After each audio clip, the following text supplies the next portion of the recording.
હું છું અંકુર રાવલ અને મારી સાથે મારા સહયોગી સંજીવની ભટ્ટ પણ જોડાયા છે। દર્શક મિત્રો, આપણે આજે ઈ કોન્ક્લેવ કરી રહ્યા છીએ। 10 વાગ્યાથી આ ઈ કોન્ક્લેવ શરૂ થયો છે। અલગ અલગ ક્ષેત્ર, અલગ અલગ વિષય, અલગ અલગ મહાનુભાવ આપણી સાથે જોડાઈ રહ્યા છે। આવનાર સમય, કારણ કે કોરોના વૈશ્વિક મહામારી, આ વૈશ્વિક મહામારી સામે આજે સમગ્ર વિશ્વ લડી રહ્યું છે, ત્યારે આપણું દેશ, આપણું રાજ્ય, આપણું નગર પણ આ મહામારી સામે લડી રહ્યું છે।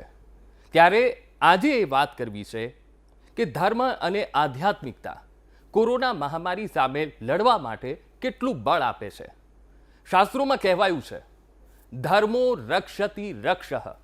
જો તમે ધર્મની રક્ષા કરશો તો ધર્મ તમારી રક્ષા કરશે। પણ હવે કોરોના મહામારી, એની સામે હવે ધર્મ અને આધ્યાત્મિકતાના સ્વરૂપ કેવી રીતે બદલાય છે તે વિશે આપણે ચર્ચા કરવી છે। અને આપણી સાથે ચર્ચા માટે જોડાયા છે જાણીતા પ્રસિદ્ધ શ્રીમદ ભાગવત કથાકાર કે જેમને આપણે ભાઈશ્રી તરીકે ઓળખીએ છીએ, ભાઈશ્રી રમેશભાઈ ઓઝા। ભાઈશ્રી, આપનું સ્વાગત છે। ભાઈશ્રી, નમસ્કાર। બિલકુલ બિલકુલ ભાઈશ્રી, સૌથી પહેલો અત્યારે પ્રશ્ન એ થાય છે, શરૂઆત મેં એવી રીતે કરી, કદાચ તમે સાંભળ્યું હોય, ધર્મો રક્ષતિ રક્ષ। જો તમે ધર્મની રક્ષા કરશો તો ધર્મ તમારી રક્ષા કરશે। કોરોના મહામારી, હવે આવનાર સમય, જે હવે જૂનો જે સમય એ ગયો, હવે આવનાર સમય ધર્મ અને આધ્યાત્મિકતા આપણને કેટલી બળવાન બનાવશે, કેવી રીતે તેની સામે જજુમવું પડશે અને ધર્મ અને આધ્યાત્મિકતા માણસને કેવી રીતે તાકાત આપશે?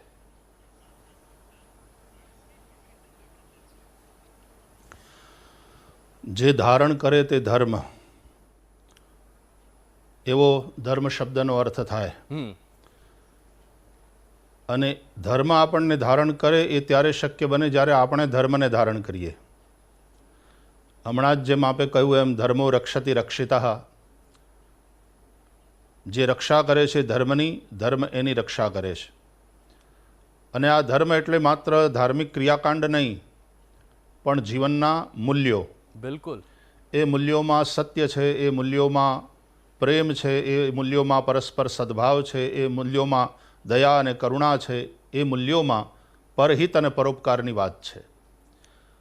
અને એ જે મૂલ્યો પ્રગટ થાય આપણામાં, એને જ આપણે આધ્યાત્મિકતા કહીશું। હું હંમેશા કહેતો રહ્યો છું કે ધર્મ એ અધ્યાત્મના મંદિરમાં પ્રવેશવાની સીડી છે।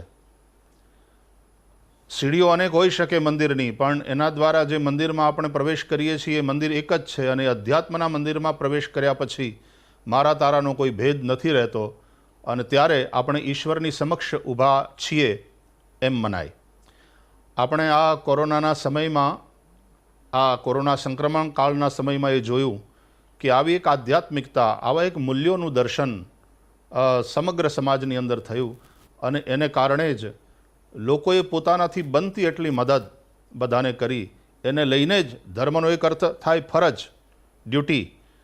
એટલા માટે જ તે આપણા કોરોના વોરિયર્સ, ડૉક્ટર મિત્રો હોય, એ નર્સિસ હોય, એ પોલીસ ડિપાર્ટમેન્ટ હોય, સરકારના અલગ અલગ બીજા ડિપાર્ટમેન્ટ હોય, કે અલગ અલગ NGOs હોય, એ બધાએ એકબીજાને ઉપયોગી થવાની ખૂબ કોશિશ કરી।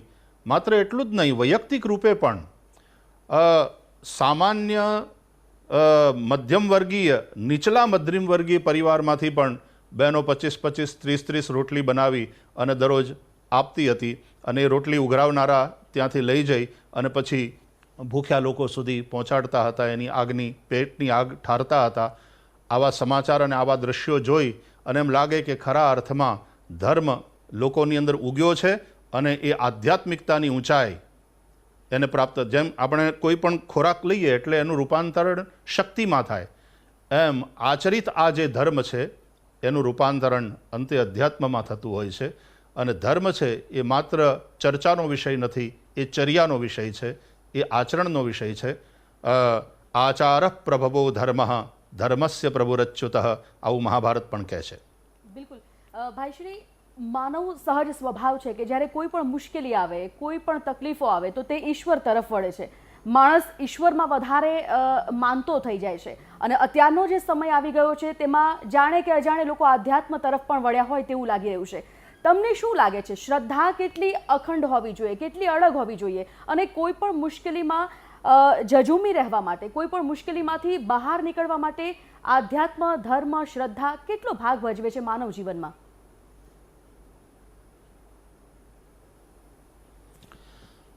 આત્મા અને પરમાત્મા એ બંને એક જ છે. આપણે સૌ અનુભવીએ છીએ. એના માટે થઈને કોઈ હિમાલયમાં જઈ તપસ્યા કરવાની જરૂર નથી કે મારા શરીરનું સંચાલન કરનારી એક અવ્યક્ત શક્તિ મારા શરીરમાં છે, જેને આપણે આત્મા કહીએ છીએ. એને કારણે જ તે મારા શ્વાસોચ્છ્વાસ ચાલે છે, એને કારણે જ મારું હૃદય ધડકે છે, એને કારણે જ મારી નસોમાં ખૂન દોડે છે, એને કારણે જ હું સજીવ છું એ વાત સિદ્ધ થાય છે. એ જ રીતે આ સમગ્ર સૃષ્ટિની જે એક શક્તિ છે, જેનાથી સૃષ્ટિનું સંચાલન થાય છે, એને આપણે પરમાત્મા એવું નામ આપ્યું. એ પણ અવ્યક્ત છે, પણ એ છે, અને એને કારણે જ તે ઋતુઓ આવે છે અને જાય છે, એને કારણે પૃથ્વી પોતાની ધરી ઉપર ફરે છે, એને કારણે દિવસ રાત થાય છે, એને કારણે પુષ્પો ખીલે છે અને વૃક્ષો ફળ આપે છે. આવી એક શક્તિ છે. આવો દ્રઢ જે આપણો અનુભવ, આ ખાલી માન્યતા નથી, આ જે દ્રઢ અનુભવ છે આપણો, એ જે શ્રદ્ધામાં બદલાય છે અને પરિણામે એક પરમ શક્તિની સાથે હું સતત જોડાયેલો છું.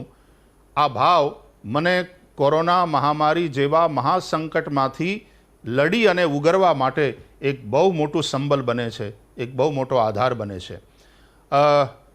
આપણે ત્યાં જે ભૂકંપ આવ્યો હતો 2000ની સાલમાં, અને એની અંદર ઘણા બધા મકાનો પડ્યા અને ખૂબ મોટું નુકસાન થયું, ઘણી જાનહાનિ પણ થઈ.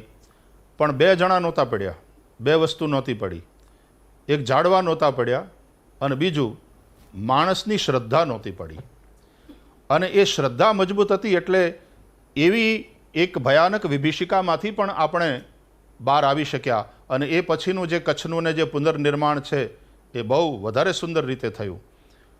આપણી આ શ્રદ્ધા કોરોનાના આ સંક્રમણ કાળમાંથી જ્યારે હવે આપણે અનલોક 1 તરફ જઈ રહ્યા છીએ, ત્યારે દેશને ઓર વધારે મજબૂત રીતે આગળ વધવા માટે અને દરેક વ્યક્તિને પોતાનો વ્યવસાય હોય કે પોતાનું પારિવારિક જીવન હોય, એને વધારે સુધારવાનો એક અવકાશ આપશે. બિલકુલ. ભાઈશ્રી, ખાસ કરીને આ કોરોના મહામારીમાં એવું નથી લાગી રહ્યું કે લોકો શ્રદ્ધાવાન બન્યા છે? કારણ કે આખી જીવનશૈલી બદલી નાખી છે. લોકો યોગ તરફ આગળ વધ્યા છે, પ્રાણાયામ કરી રહ્યા છે, જે નહોતા કરતા, જે આધ્યાત્મિક વાંચન નહોતા કરતા તે વાંચન કરી રહ્યા છે. લાગી રહ્યું છે કે એક સકારાત્મક ઉર્જા તો ઊભી થઈ જ રહી છે. આવું થવું જોઈતું હતું એવું કહેવું એ તો થોડોક જડતા અને અવિવેક ગણાશે. પણ આ જે થયું એનાથી એક સારું પરિવર્તન પણ આપણને જોવા મળ્યું એ હકીકત છે, એ વાસ્તવિકતા છે. માણસ એટલો બધો દોડતો થઈ ગયો હતો, એની સ્પીડ એટલી બધી વધી ગઈ હતી કે થોડો સ્લો ડાઉન થાય એ જરૂરી હતું. હું તો છેલ્લા દશકાથી કથાઓની અંદર એક વસ્તુ કહેતો રહેતો હોઉં છું કે ભાઈ 21મી સદીનું જો કોઈ એક સૂત્ર મને 2 જ શબ્દમાં કહેવાનું કોઈ કહે તો હું એમ કહું કે સ્લો ડાઉન. થોડાક એટલી બધી સ્પીડ વધી ગઈ છે. અને પાછી મજાની વાત એ છે કે શા માટે, ક્યાં જઈએ છીએ એ વિચારવાનો પણ આપણી પાસે સમય નહોતો. ત્યારે આ પરિસ્થિતિ એવી ઊભી થઈ કે આપણે ઓટોમેટિક સ્લો ડાઉન થયા. આપણને થોડો વિચારવાનો અવકાશ મળ્યો કે પૈસા મારા માટે છે, હું પૈસા માટે નથી. ભૌતિકતાની પછવાડેની આંધળી દોટ એ માણસને અંદરથી કેટલો વિક્ષિપ્ત કરી નાખે છે, સમાજની અંદર કેટલા બધા અપરાધોને જન્મ આપે છે, એ પર્યાવરણના સંતુલનને કેવી રીતે ખોરવી નાખે છે એ આપણે જોયું. અને એ વિચારવાનો આપણને સમય મળ્યો. આપણે જેમ કહ્યું એમ પહેલું સુખ તે જાતે નર્યા. પેલું છે ને કે પહેલા માણસ પૈસા કમાવા માટે થઈને એટલો ભાગદોડી કરતો હોય કે પોતાના શરીર સામે પણ ન જુએ, સ્વાસ્થ્યની ઉપેક્ષા કરે અને ખૂબ પૈસા કમાય. પણ એ પૈસા કમાવા માટે થઈને પછી શરીરની અને સ્વાસ્થ્યની ઉપેક્ષા કરનારો માણસ અંતે પછી માંદો પડે ને હોસ્પિટલમાં જાય, ત્યારે પેલા પૈસા પછી હોસ્પિટલમાં પાછા ખર્ચાય. આપણે કોઈ બહુ મહેનત કરતો હોય ને એટલે એને પૂછીએ કે ભાઈ શું કામ આટલી બધી મહેનત કરો છો? એટલે એમ કહે કે જો કમાઈએ નહીં તો ખાઈએ શું? અને જ્યારે ખાવા બેઠો હોય, જમવા બેઠો હોય ત્યારે પૂછો કે કેમ જમો છો? તો કે ખાઈએ નહીં તો કમાઈએ કેવી રીતે? કમાવા માટે શરીરમાં તાકાત જોઈએ. એટલે ખાવા માટે કમાય છે અને કમાવા માટે ખાય છે. આવા એક જે વિશિયસ સાયકલની અંદર જીવન કેદ થઈને રહી ગયું હતું, ત્યારે માણસને થોડોક અવસર મળ્યો વિચારવા માટે, પોતાના માટે, પોતાના પરિવાર માટે. પરિવાર માટે પૈસા કમાતો હતો, પણ પરિવાર માટે એની પાસે સમય નહોતો. પત્ની અને બાળકોની બધી જ જે અપેક્ષાઓ હોય એ પૂર્ણ કરતો હતો, પણ એની એક અપેક્ષાને પૂર્ણ કરી શકતો નહોતો કે પપ્પા બાળકોને સમય નહોતા આપતા, પતિ પત્નીને સમય નહોતા આપી શકતા. હવે તો ખૂબ વધારે પડતો સમય અત્યારે પરિવારને અપાયો છે, પણ એનાથી સતત સાથે રહેવાથી એકબીજાના પ્લસ અને માઇનસ એ સરખા સમજવા મળ્યા, અને પરસ્પર પ્રેમ હોય ત્યારે એકબીજાને એડજસ્ટ થઈ, અને પત્નીએ પરિવાર માટે કેટલો ભોગ આપ્યો છે અને એ જ રીતે પતિએ પરિવાર માટે કેટલો ભોગ આપ્યો છે એ પત્નીને ભાન થાય, અને પરિણામે એકબીજા પ્રત્યેનો સ્નેહ વધે, પારિવારિક જે મજબૂતી છે એ ઓર વધે. યોગ ઇત્યાદિ દ્વારા પોતાના સ્વાસ્થ્યને સરખું કરવા પ્રત્યે માણસ જાગૃત થયો. મેં જોયું કે આ દિવસોમાં ઘણા બધા લોકોએ ધાર્મિક અનુષ્ઠાન કર્યા. હું જેને જેને ઓળખું છું, અમારા પરિચયમાં જે ડિવોટીઝ છે, એ બધાએ કંઈક ને કંઈક આ દરમિયાન અનુષ્ઠાન કર્યું, અને એનાથી એની એક આધ્યાત્મિક તાકાત પણ વધી. એટલે આવું થવું જોઈતું હતું એવું કહેવું તો અવિવેકપૂર્ણ ગણાય અને થોડું કઠોરતાપૂર્ણ ગણાય, પણ આ જે થયું એનું એક સારું પરિણામ પણ આપણી સામે આવ્યું છે. ભાઈશ્રી, એક વિચાર એવો પણ આવે અને એક સવાલ એવો પણ થાય કે અત્યાર સુધી એવું હતું કે ઘરમાં જે વડીલો હોય, જે આપણાથી મોટા હોય, એ લોકો હંમેશા યુવાનોને અથવા બાળકોને આધ્યાત્મ તરફ અથવા તો પછી ધાર્મિક વાતો તરફ વાળતા હોય છે. પરંતુ આજકાલ પેઢી એટલી ફાસ્ટ હતી અથવા તો આજની જે જનરેશન છે એ કદાચ એટલું આધ્યાત્મ તરફ નહોતી વળતી. ભક્તિના પણ અલગ અલગ પ્રકાર, કોઈ પૂજા પાઠ કરતું હોય છે, કોઈ ઉપવાસ કરીને ભક્તિ કરતું હોય છે. પરંતુ આ વખતે જે સમય મહામારીનો ચાલ્યો, શું તમને એવું લાગે છે કે આ સમયે ક્યાંક ને ક્યાંક એ જનરેશનને પણ આધ્યાત્મ તરફ, ભક્તિ તરફ વાળી દીધા?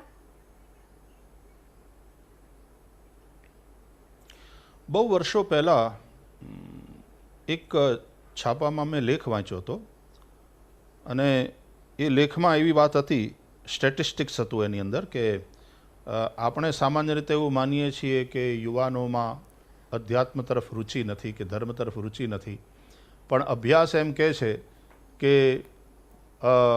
લગભગ 95% યુવાનો, આઈ રિપીટ 95% યુવાનો ઈશ્વરની સત્તામાં માને છે, અને એમાંથી લગભગ 45% યુવાનો એક યા બીજી રીતે રોજ પ્રાર્થના યા તો ધાર્મિક વિધિ પોતપોતાના ધર્મની પરંપરા પ્રમાણે કરે છે. આ આપણી જે એક પરંપરિત માન્યતા છે યુવાઓ માટેની, એનાથી વિપરીત એવી વસ્તુસ્થિતિ આપણી સામે આવી છે. કોલેજની અંદર ભણતા છોકરાઓ, યુવાનોની સાથે પણ હું મળ્યો છું, અને એમની શ્રદ્ધા અને ઈશ્વરની અંદર એમની આસ્થા મજબૂત મેં જોઈ છે. હા, એ કદાચ બહુ પૂજાપાઠ નહીં કરતો હોય, સંભવ છે કે હવેના સમયમાં કદાચ એ બહુ કથામાં પણ એટલો બધો જોવા ન મળે, પણ એની અંદર જે જીવનના શાશ્વત મૂલ્યો છે એના મહત્વનું ભાન છે એને. અને એટલા માટે આજના યુવાનોમાં સૌથી વધુ જો મેં કોઈ ગુણ જોયો હોય શ્રેષ્ઠ, તો એ છે એ નિર્દંભ છે. એની અંદર દંભ નથી. એ દેખાડા માટે થઈને કોઈ પૂજાપાઠ કરે છે એવું નહીં, પણ એ કોઈકને મદદ કરવાની વાત આવશે ત્યારે તરત દોડીને જશે. અને ગોસ્વામી તુલસીદાસજીએ તો રામચરિત માનસમાં કહ્યું જ છે, પરહિત સરિસ ધર્મ નહીં ભાઈ, પર પીડા સમ નહીં અધમાઈ. દેશનો યુવાન એ પરહિતવાળો જે ધર્મ છે એને માને છે અને એ દિશામાં કામ કરે છે. આ દિવસોમાં નિશ્ચિતપણે જ્યારે બીજું કંઈ કરવાનું નહોતું રહેતું, ત્યારે યુવાનો પણ ખૂબ સેવાની અંદર લાગ્યા, અને એમની એ જે ધાર્મિક ભાવના છે એનો કદાચ સમાજને અથવા તો પરિવારજનોને પરિચય થયો હશે. અને જે લોકોની અંદર કદાચ યુવાનોમાં એટલી ધાર્મિક ભાવના નહીં હોય, તો એને થોડોક વિચારવાનો સમય તો મળ્યો. જ્યારે આવીને મને એમ પૂછે કે ભાઈ શ્રી, ભગવાન છે તો ભગવાને આવું બધું કેમ કર્યું, આવું બધું કેમ થયું? જો નાસ્તિકે પણ નકારવા માટે થઈને ઈશ્વરનો સ્વીકાર કરવો પડે છે. આ વાક્ય સમજવા જેવું છે. નાસ્તિકે પણ નકારવા માટે થઈને ઈશ્વરનો સ્વીકાર કરવો પડે છે તો એને નકારી શકાય ને, બિલકુલ. એને હટાવી શકાય. એમ બુદ્ધિ પ્રામાણ્યવાદી છે અત્યારનો યુવાન, કારણ કે ભણે છે, એ પ્રશ્નો પૂછે છે. અને મને સૌથી વધારે ગમતી જો વાત હોય યુવાનોની તો એ કે એ પ્રશ્ન કરે છે. એ આંધળો થઈને દરેક વસ્તુને સ્વીકારી નથી લેતો, અને એ પ્રશ્ન કરે છે. પછી જ્યારે એને સમજાશે ત્યારે મને એની અંદર અર્જુન દેખાય. એ દલીલો કરે, એ ન જ્યાં સુધી એની બુદ્ધિ સ્વીકારે ત્યાં સુધી એ પૂછતો રહેશે. અને પ્રત્યેક પ્રશ્નનો આપણે આદર કરવો જોઈએ, બને એટલા એના શંકાઓનું અથવા તો એની જિજ્ઞાસાનું સમાધાન કરવાનો પ્રયત્ન કરવો જોઈએ. તો પછી યુવાનોની જે શ્રદ્ધા હશે એ વધારે સ્વસ્થ શ્રદ્ધા હશે, એ વધારે મજબૂત શ્રદ્ધા હશે, એ આદર્શ શ્રદ્ધા હશે. બિલકુલ ભાઈશ્રી, ખાસ કરીને અત્યારના સમયમાં જે આ મહામારીનો સમય ચાલી રહ્યો છે, ઘણા બધા ઉદ્યોગકારો હોય, ઘણા બધા નાના વેપારીઓ કે જેમનો ઉદ્યોગ વેપાર એ પણ રોજગારી છીનવાઈ છે. કૃષ્ણ કેટલા યથાર્થ, કૃષ્ણએ છોડ્યું છે, નવું અપનાવતા શીખવ્યું છે, કેવી રીતે બેઠા થવું એ શીખવ્યું છે. કેટલા યથાર્થ કૃષ્ણ?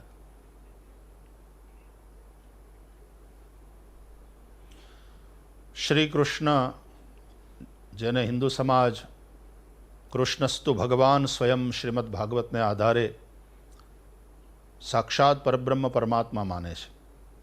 અને એ ભગવાન જ્યારે મનુષ્યનું રૂપ લઈને આવે ત્યારે મનુષ્યોને મનુષ્યોની માનવીય સમસ્યાઓનું માનવીય સમાધાન આપવા માટે આવે છે.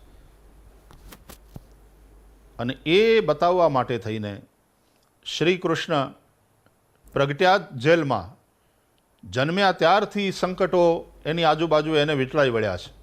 જન્મતાની સાથે એણે ભાગવું પડ્યું, અને ગોકુળની અંદર હતા ત્યારે પણ અનેક પ્રકારના સંકટો, પૂતનાથી માંડી અનેક રાક્ષસો એને મારવા માટે આવ્યા. ગોકુળના ઉપર રાક્ષસો જ નહીં, દેવતાઓ અને દેવરાજ ઇન્દ્ર દ્વારા સર્જિત આપત્તિ અતિશય વર્ષાના રૂપમાં આવી.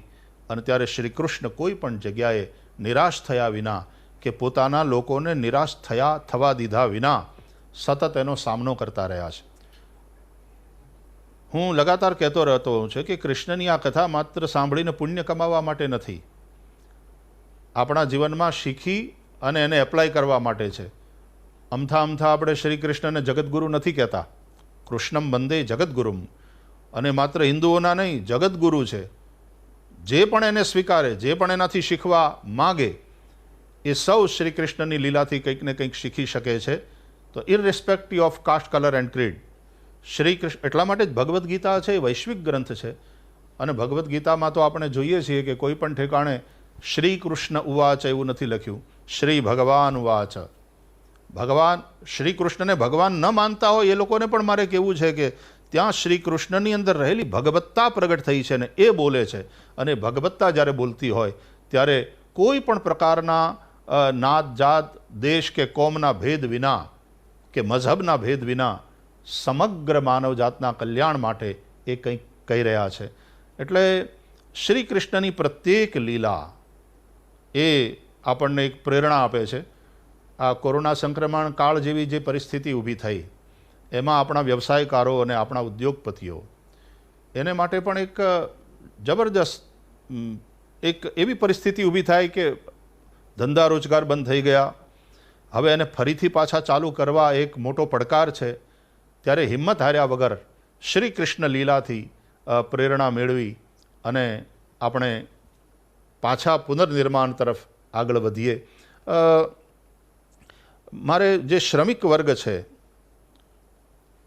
એ ભાઈઓ આપણા જે છે એ બેકબોન છે આપણી, એ કરોડરજ્જુ છે. ત્યારે બધાએ પરસ્પર, વ્યાપારીઓ હોય, ઉદ્યોગપતિઓ હોય કે ત્યાં કામ કરનારા શ્રમિકો હોય, ઇન્ડસ્ટ્રી છે એ આપણું ભરણ પોષણ કરનારી આપણી માતા છે એવી રીતે એને જોવી જોઈએ. અને વ્યાપારીઓએ ધ્યાન રાખવું જોઈએ કે મારે ત્યાં કામ કરનારા જેટલા શ્રમિકો છે એ અમારો પરિવાર છે અને એની મહેનત છે જેને કારણે આ ઇન્ડસ્ટ્રી ચાલે છે, એને કારણે હું પૈસા કમાઉં છું.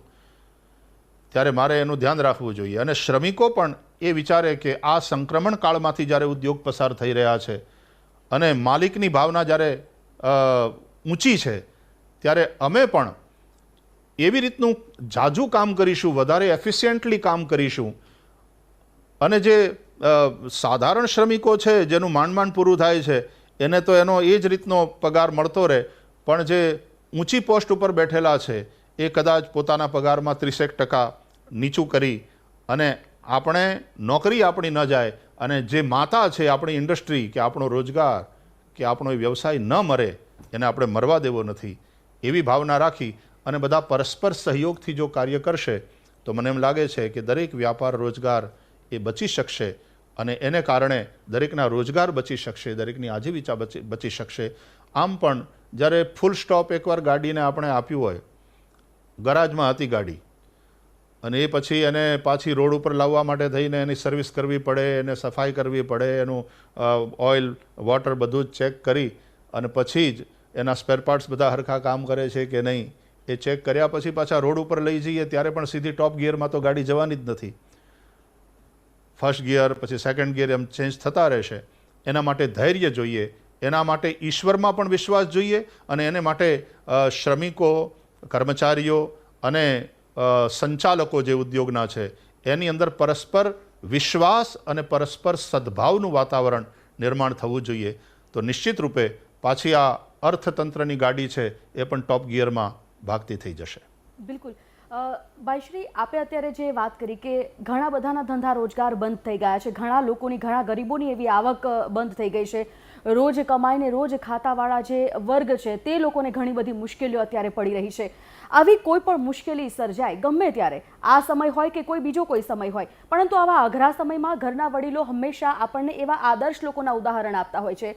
પુરાણોમાંથી અત્યારે આપણે શ્રી કૃષ્ણની વાત કરી, રામાયણમાંથી શ્રી રામ ભગવાનને લઈ લઈએ, એવા લોકોના જીવન ચરિત્ર વિશે વાત કરતા હોય છે. ભાઈશ્રી, આ જ મુદ્દા પર મારે તમારી સાથે પરત આવવું છે. બ્રેક માટે રોકાય છે ને બ્રેક બાદ આ જ વિષય પર મારે ચર્ચા કરવી પડતી હોય છે કે કેવા સમયમાં કેવા સંયમ અને ધીરજની જરૂર હોય છે અને શું શીખવે છે આધ્યાત્મ. ઘણા બધા મુદ્દાઓ પર આપણે હજી ચર્ચા કરવાની છે. ભાઈશ્રી રમેશભાઈ ઓઝા આપણી સાથે જોડાયેલા છે, તેમની સાથે આધ્યાત્મને લઈને ચર્ચા કરીશું. આવા સમયમાં મનોબળ મક્કમ રાખવા માટે ધાર્મિક અને આધ્યાત્મતા કેટલું તમને હિંમત આપે છે, કેટલી તાકાત આપે છે, એ વિષય પર થોડી વારમાં પરત ફરીએ છીએ. હાલ એક બ્રેક.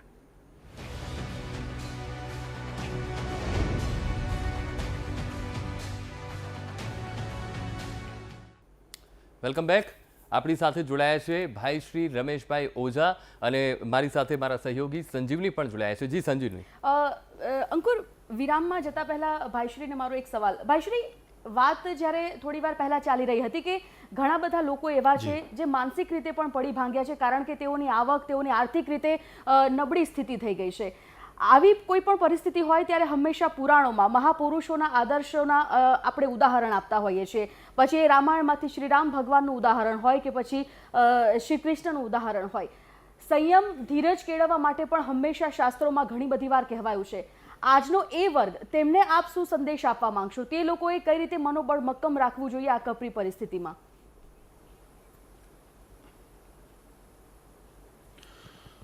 રામાયણના રામ હોય કે મહાભારતના શ્રી કૃષ્ણ, એ માત્ર આરાધ્ય જ નથી, એ આપણા જીવનના આદર્શ હોવા જોઈએ. લોકડાઉનના સમયમાં ટીવી ઉપર, દૂરદર્શન ઉપર પણ રામાયણ અને મહાભારતની ટીવી સિરિયલ પુનઃ પ્રસારિત કરવામાં આવી. એ માત્ર લોકડાઉનનો સમય પાસ કરવા માટે નહોતી, પણ આપણે એના દ્વારા પ્રેરણા પ્રાપ્ત કરી શકીએ એ માટેનો અવસર હતો.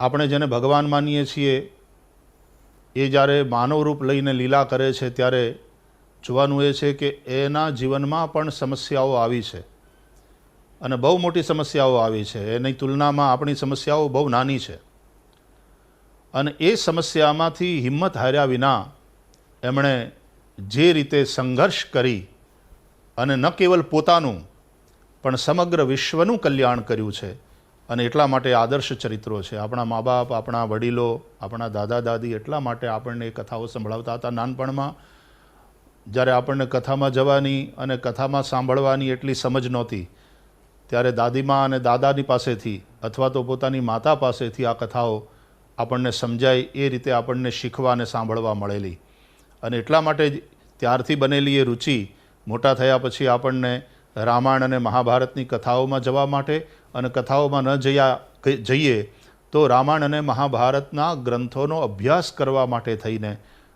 પ્રેરિત કરે છે. શ્રી રામની શૌર્ય, એમની શૂરવીરતા, એમનું ધૈર્ય, ભગવાન શ્રી રામ જ્યારે ધર્મરથનું વર્ણન કરે છે વિભીષણની સામે, બહુ સરસ કથા છે લંકાકાંડમાં, કે જ્યારે રાવણ રથ ઉપર સવાર થઈને આવે છે લડવા માટે અને રાવણ રથી બિરથ રઘુબીરા, ભગવાન શ્રી રામ રથ રહિત છે, રામની પાસે કોઈ સંસાધનો નહોતા,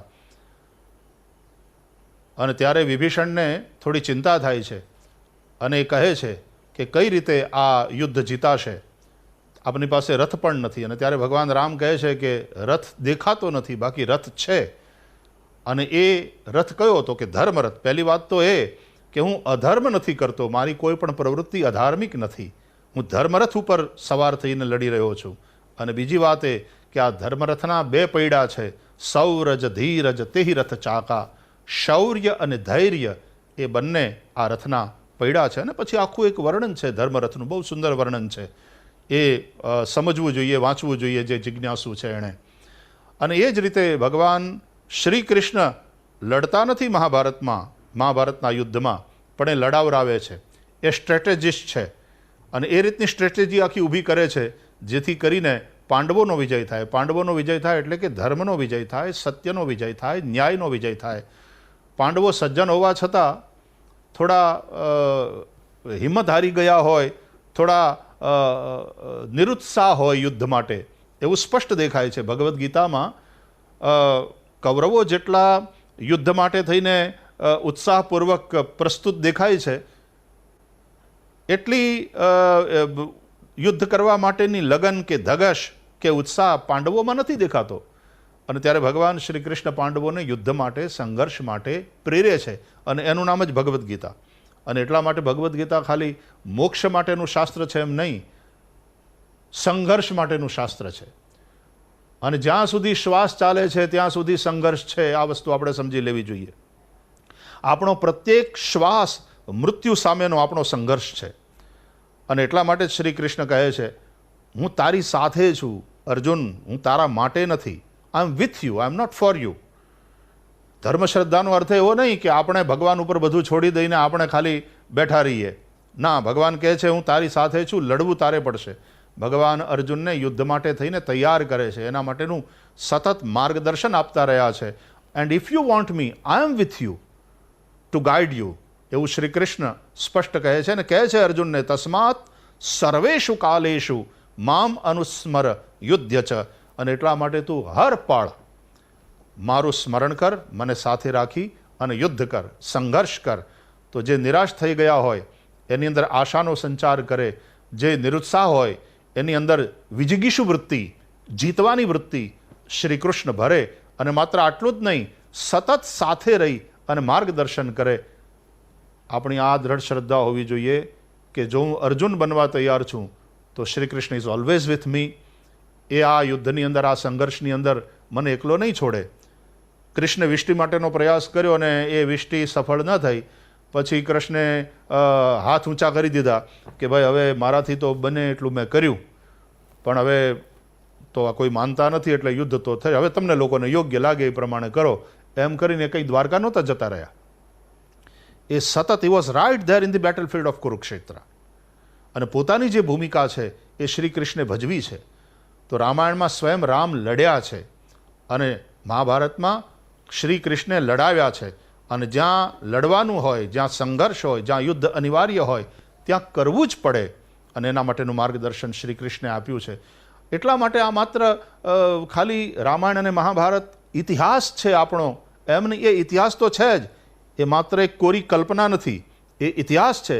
પણ એ માત્ર ઇતિહાસ નથી, એ આપણા જીવનને સંજીવની આપનારા બહુ મહત્ત્વના ગ્રંથો છે.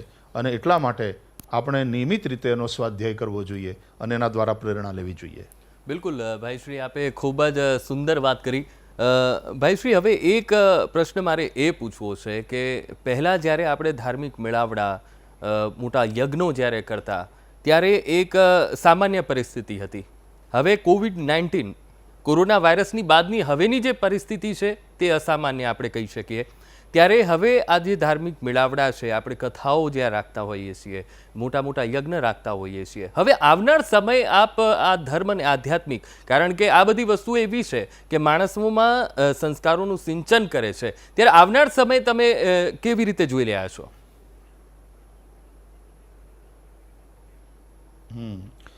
ખૂબ સાવધાની અને વિવેકપૂર્વક આગળ વધવું પડશે. લોકડાઉન ડિક્લેર થયું એ પહેલાં પણ મેં મારી કેટલીક કથાઓ પોસ્ટપોન કરી દીધી હતી અને લોકડાઉનના આ સમય દરમિયાન પણ હવે પછીની જે કેટલાક આગામી કથાઓ છે એને મેં આયોજકોને પોસ્ટપોન કરવા માટે થઈને સૂચન કર્યું છે. કારણ કે આપણે આ લોકડાઉનમાંથી બહાર આવીશું એ પછી પણ આવા ધાર્મિક મેળાવડામાં બધા અતિશય નજીક બેસતા હોય છે અને એમાં પણ વડીલોની સંખ્યા વધારે હોય છે અને એ લોકો દે આર મોર વનરેબલ, અને એટલા માટે થઈને આપણે એક સાવધાની રાખવી પડશે. એટલે મંદિરો હોય કે ધાર્મિક મેળાવડાઓ હોય કે આવા કથા વગેરેના આયોજન હોય કે પછી સામાજિક આયોજનો હોય, મેળાવડાઓ હોય કે રાજકીય મેળાવડાઓ હોય, જ્યાં જનતા એક સાથે એકત્ર થાય, એ હજી આવનારા થોડા સમય માટે થઈને આપણે મુલતવી રાખવું પડશે. પણ તેથી કંઈ થઈને કંઈ કથા રોકાય એવું નહીં. જેમ પાણી પોતાનો માર્ગ કરી લે એમ કથા પણ ગંગા છે, એટલે એ પોતાનો માર્ગ કરી જ લે. તો એ આ સોશિયલ મીડિયાના માધ્યમથી અથવા તો અત્યારના જે ડિજિટલ માધ્યમથી લોકો સુધી પહોંચે છે, અમે પણ એ જ કરી રહ્યા છીએ. એક નવી દિશા મળશે અને વળી પાછો એનો સમય આવશે ત્યારે બધી કથાઓ વળી પાછી મેદાનમાં આવશે. પણ ફોર ધ ટાઈમ બિંગ આપણે હજી થોડોક સમય રાખવો પડશે, કારણ કે અત્યારે જે એક સામાજિક સંક્રમણની સ્થિતિમાં આપણે પહોંચ્યા છીએ, પ્રભુ કૃપાથી સાજા થઈ જનારા દર્દીઓની સંખ્યા વધારે છે અને નવા કેસીસ જરૂર વધી રહ્યા છે, કારણ કે જે રીતનું માઇગ્રેશન વધ્યું. પણ નિશ્ચિતપણે આપણી અંદર એક આશા છે, આપણે જરાય નિરાશ થયા નથી અને સાવધાન રહેવાની જરૂર છે, પણ જરાય ડરવાની જરૂર નથી. પણ હજી થોડો સમય લાગશે, જેથી કરીને આ જે સામાજિક સંક્રમણ છે રોગનું, એને પણ આપણે રોકી શકીશું. અને એક સમય આવશે, કોઈ પરિસ્થિતિ કાયમ તો રહેતી નથી. ઓલી પરિસ્થિતિ હતી એ બદલીને આ પરિસ્થિતિમાં આપણે મુકાયા, તો આ પરિસ્થિતિ પણ નિશ્ચિતપણે બદલશે. દરેક રાતનો એક પ્રભાત હોય છે, પણ એના માટે હજી થોડી ધીરજ રાખીએ અને પછી જ્યારે સરકાર છૂટ આપે ત્યારે આપણે વળી પાછા કથાને રમતી મૂકશું, વળી પાછી કથા ગરબા લેતી થશે. પણ ત્યાં સુધી આપણે કથાથી વંચિત ન રહીએ, સત્સંગથી વંચિત ન રહીએ. કરહી સદા સત્સંગ સદા સેવ્યા શ્રીમદ ભાગવતી કથા, એનું તો નિત્ય સેવન કરવાનું હોય છે. ટીવી ચેનલના માધ્યમથી પણ કથાઓ હજી લોકો સુધી પહોંચે છે, સોશિયલ મીડિયાના માધ્યમથી સત્સંગ લોકો સુધી પહોંચે છે. એટલે હમણાં આપણે આ રીતે કરીશું. અને એક વસ્તુ તો ચોક્કસ છે કે પોસ્ટ કોરોના જે પીરિયડ છે, કેટલીક કોરોના વાયરસને કારણે સમાજમાં આવેલી અસરો એ જે છે એ સ્થાયી રૂપથી રહેવાની. એમાંથી અમુક વસ્તુ જે સારી છે એ સ્થાયી રૂપથી રહેશે અને એ સારું હશે. એનાથી જે કંઈ પરિવર્તન આવશે એ લોકમંગલકારી જ હશે. બિલકુલ ભાઈશ્રી, આપે ધર્મ અને આધ્યાત્મની વાત સાથે સાથે દરેક લોકો જે અત્યારે નિરાશામાં હતા તેમના માટે એક આશા જન્માવતી જે વાત કરી છે, સંદેશ કર્યો છે, આપનો ખૂબ ખૂબ આભાર અમારી સાથે જોડાવા માટે ભાઈશ્રી. તો દર્શક મિત્રો, આ હતા પૂજ્ય રમેશભાઈ ઓઝા, જેમને આપણે ભાઈશ્રીથી ઓળખીએ છીએ. આજે ખૂબ મજાની સુંદર વાતો કરી છે, ખાસ કરીને આધ્યાત્મનો માર્ગ કઈ રીતે આગળ જતા આ મહામારીમાં, કપરા સમયમાં, મુશ્કેલીના સમયમાં બધાને જ એક માનસિક મનોબળ મજબૂત કરવા માટે લાભકારી નીવડશે, એમને સુંદર સંદેશ આપ્યો. એક બ્રેક માટે રોકાઈએ છીએ. બ્રેક બાદ ઘણા બધા એવા મુદ્દાઓ પર ચર્ચા યથાવત રહેશે.